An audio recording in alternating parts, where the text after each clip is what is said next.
Install Android 12 on Redmi Note 8 via AOSP ROM. Please check the description for important notes and all the download links.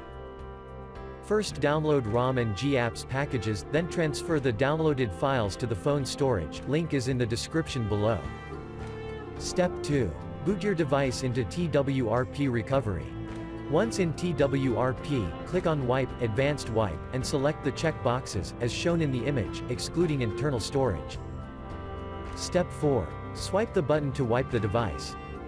Step 5. Go back to the recovery main screen, and tap on the Install button. Step 6. Navigate to the storage, and select the ROM zip file. Step 7. Finally, swipe the button on the screen, to install ROM file. Step 8. Flash the GApps zip package, in the same manner. Step 9. After GApps flashing completes, select Wipe Cache and Dalvik from bottom left side of screen, and swipe to wipe. Step 10. When the flashing process is complete, hit Reboot System.